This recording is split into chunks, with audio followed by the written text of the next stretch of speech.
हाल ही में कांग्रेस की संसदीय रणनीति बैठक जिसकी अध्यक्षता सोनिया गांधी ने की, उसका उद्देश्य आगामी मानसून सत्र के लिए तैयारियों को अंतिम रूप देना था। इस महत्वपूर्ण बैठक में मल्लिकार्जुन खड़गे और राहुल गांधी जैसे पार्टी के शीर्ष नेता शामिल हुए, जो नेतृत्व की सक्रिय भागीदारी को दिखाता है। हालांकि इस बैठक में कई बड़े नेताओं, खासकर शशि थरूर, गौरव गोगोई और मणिकम टैगोर की अनुपस्थिति ने राजनीतिक गलियारों में तुरंत चर्चा छेड़ दी है और सवाल खड़े कर दिए हैं।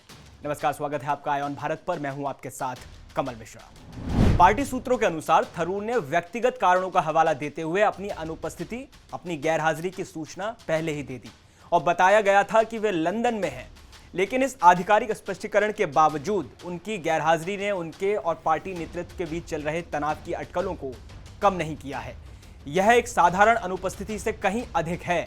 यह पार्टी के भीतर गहरे असंतोष और संघर्ष का एक प्रतीक बन गई है। एक बड़े नेता की गैरहाजिरी पर सार्वजनिक चर्चा का सेंटर पॉइंट बनना बैठक के मुख्य एजेंडे को भी पीछे छोड़ देता है। यह स्थिति आंतरिक सदस्यों और बाहरी पर्यवेक्षकों दोनों को यह संकेत देती है कि पार्टी अपने हाईएस्ट लेवल पर एकजुटता बनाए रखने के लिए संघर्ष कर रही है, जिसकी वजह से यह गैरहाजिरी आंतरिक चुनौतियों का एक शक्तिशाली प्रतीक बन जाती है। शशि थरूर भारतीय राजनीति में कमाल के व्यक्तित्व हैं, जो एक अनुभवी राजनयिक, लेखक और प्रखर बुद्धिजीवी हैं।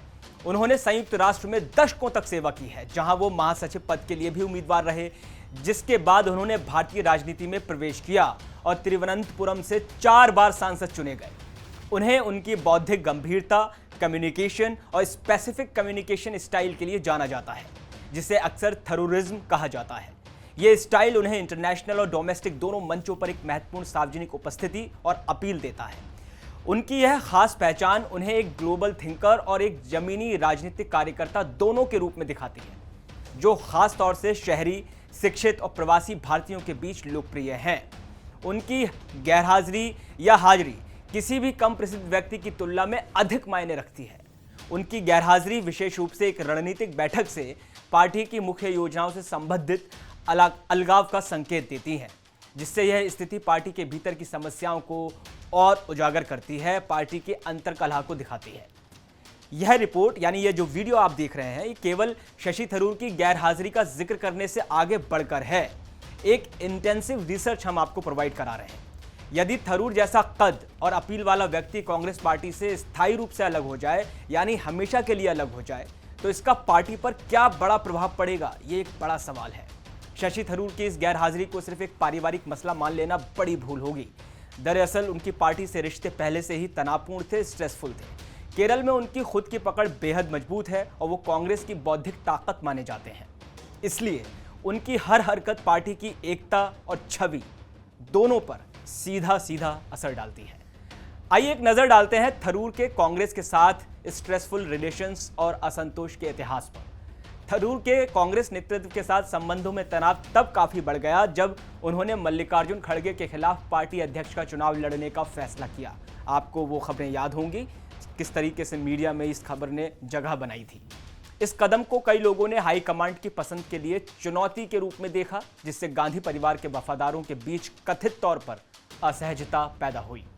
इसके अलावा केरल की राजनीति में एक बड़ी संभावित रूप से मुख्यमंत्री की भूमिका निभाने की थरूर की कथित इच्छा भी राज्य इकाई और केंद्रीय नेतृत्व के साथ टकराव का एक सोर्स रही है, जो इसे पार्टी अनुशासन के अनुरूप नहीं मानते हैं। यह स्थिति इस बात को दिखाती है कि पार्टी के भीतर व्यक्तिगत महत्वाकांक्षाएं किस प्रकार आंतरिक संघर्षों को जन्म दे सकती हैं, खासतौर पर जब वे एस्टैब्लिश हायरार्की या नेतृत्व की अपेक्षाओं से टकराती हैं। शशि थरूर का अलग राह पर चलना कोई नई बात नहीं है। कभी प्रधानमंत्री नरेंद्र मोदी की ऊर्जा और वैश्विक पहचान की तारीफ, तो कभी वैक्सीन डिप्लोमेसी और अब ऑपरेशन सिंदूर की खुलकर सराहना। थरूर वो बातें कर रहे हैं जो कांग्रेस का आधिकारिक रुख नहीं करता, और यही बात पार्टी के भीतर भूचाल ला रही है। थरूर ने कहा कि मोदी की ऊर्जा, गतिशीलता और विदेश नीति की सक्रियता भारत के लिए एक प्रमुख संपत्ति है। अब जरा सोचिए, जब कांग्रेस रोज पीएम पर निशाना साध रही हो और उन्हें पार्टी का एक सीनियर सांसद ये कहने लगे कि पीएम संपत्ति है, तो अंदरूनी बवाल तो तय माना जाएगा, और हो भी रहा है। पार्टी के भीतर से आवाजें उठी हैं, और वो भी बेहद तीखी आवाजें उठी हैं। कांग्रेस अध्यक्ष मल्लिकार्जुन खड़गे ने नाम लिए बिना ताना मारा है। उन्होंने कहा कि हमारे लिए देश पहले है, लेकिन कुछ लोगों के लिए मोदी पहले और देश बाद में है। अब इतना सीधा कटाक्ष किसके लिए था यह बताने की जरूरत नहीं। पार्टी के कुछ नेताओं ने तो थरूर को सुपर बीजेपी प्रवक्ता तक कह डाला है।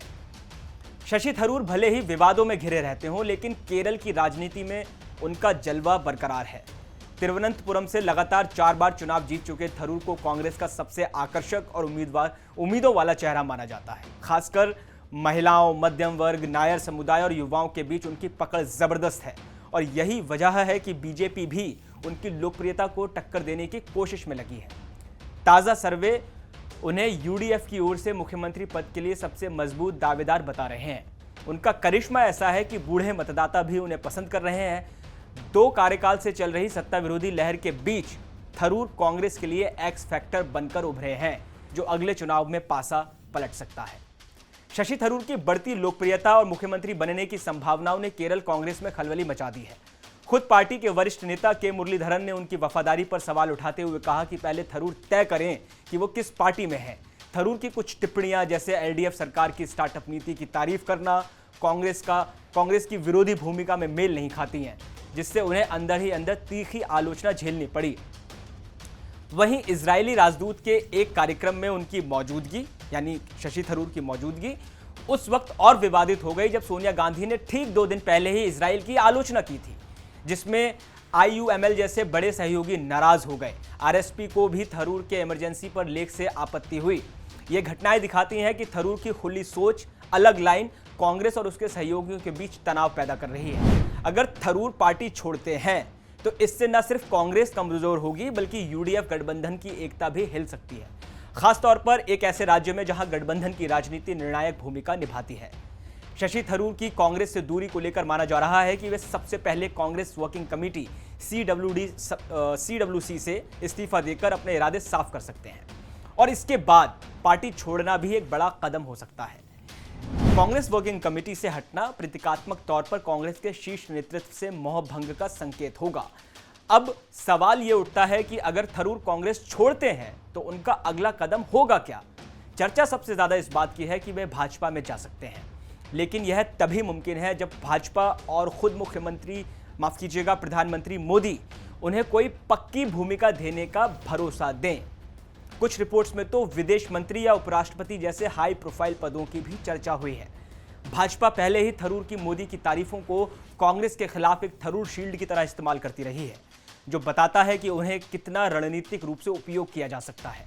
हालांकि एक और संभावना यह भी है कि थरूर कोई स्वतंत्र राजनीतिक रास्ता चुन ले, जैसे कोई राजनीतिक भूमिका या शायद संयुक्त राष्ट्र जैसी संस्था में कोई पद, खासकर अगर भारत सरकार समर्थन दे दे।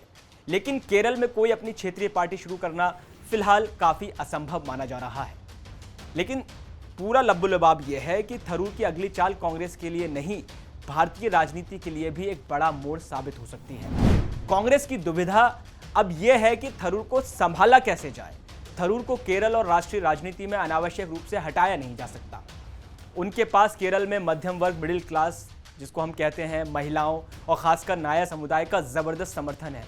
वहीं समुदाय जिसमें भाजपा भी मजबूती से टारगेट कर रही है। आप केरल की राजनीति में देखें तो भाजपा भी अब धीरे धीरे अपनी एंट्री लेने की तैयारी में है। साथ ही सर्वे में उन्हें मुख्यमंत्री पद के लिए एक मजबूत दावेदार बताया गया है। ऐसे में अगर कांग्रेस कोई कार्रवाई करती है थरूर के खिलाफ, तो इसका सीधा फायदा भाजपा को मिलेगा, जिसे प्रचार का नया हथियार मिल जाएगा कि कांग्रेस योग्यता का सम्मान ही नहीं करती। यही वजह है कि पार्टी का रवैया सावधान और संयमित है। वे ना तो थरूर को खुलेआम डांट सकते हैं, ना ही पूरी तरह अनदेखा कर सकते हैं। दरअसल थरूर आज कांग्रेस के लिए वो नेता बन चुके हैं जिनकी आलोचना पार्टी में हो सकती है, पर सजा नहीं। उन्हें खोने की कीमत, चाहे वो केरल का चुनावी ताकत हो, कांग्रेस की बौद्धिक छवि हो या नकारात्मक मीडिया नैरेटिव हो, पार्टी के लिए भारी पड़ सकती है।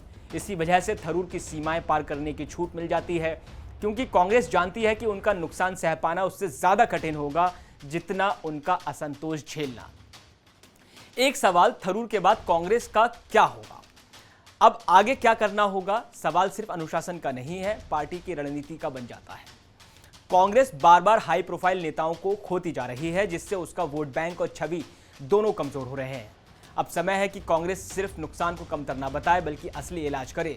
उसे अपने अंदर आंतरिक लोकतंत्र को मजबूत करना होगा, जहां हर नेता को बोलने की आजादी मिले और सजा नहीं, संवाद का पुल दोबारा बनाना होगा ताकि नेता खुद को पार्टी से जुड़ा महसूस करें। साथ ही कांग्रेस को थरूर जैसे स्वतंत्र सोच वाले नेताओं को खतरे से नहीं बल्कि संपत्ति मानकर सीखना होगा। अगर पार्टी इन आवाजों को सम्मान और सही भूमिका दे सके तो असंतोष, विद्रोह या पलायन की नौबत ही नहीं आएगी। आज कांग्रेस को जरूरत है जमीन से जुड़ने की, नई प्रतिभाओं को उगाने की और यह दिखाने की कि पार्टी सिर्फ अतीत की विरासत नहीं बल्कि भविष्य की उम्मीद भी है। नहीं तो थरूर का जाना सिर्फ एक चेहरा खोना नहीं होगा बल्कि एक चेतावनी होगी उस पार्टी के लिए जो खुद को फिर से खोजने की कोशिश कर रही है। थरूर बनाम कांग्रेस वो इम्तिहान है जो पार्टी की दशा दिशा तय करेगा। शशि थरूर की संभावित विदाई कोई सामाजिक राजनीतिक घटनाक्रम नहीं है, ये कांग्रेस के भीतर छिपे असंतोष, संवादहीनता और नेतृत्व के संकट का आईना है। पार्टी जहां खुद को राष्ट्रीय स्तर पर पुनर्जीवित करने की कोशिश कर रही है, वहीं थरूर जैसे नेताओं का असंतोष उसके लिए एक चेतावनी है कि अगर पार्टी भीतर से नहीं बदली तो बाहर की जीत सिर्फ सपना ही रह जाएगी। कांग्रेस के सामने अब दो रास्ते हैं, या तो वो थरूर जैसे नेताओं को खोकर खुद के भीतर की कमजोरी स्वीकार करें या फिर इस संकट को अवसर में बदलते हुए खुद को फिर से जिंदा करें और रेलेवेंट बनाएं। इस वीडियो में फिलहाल इतना ही। देश और दुनिया की बाकी तमाम खबरों के लिए आप देखते रहें आईऑन भारत। नमस्कार।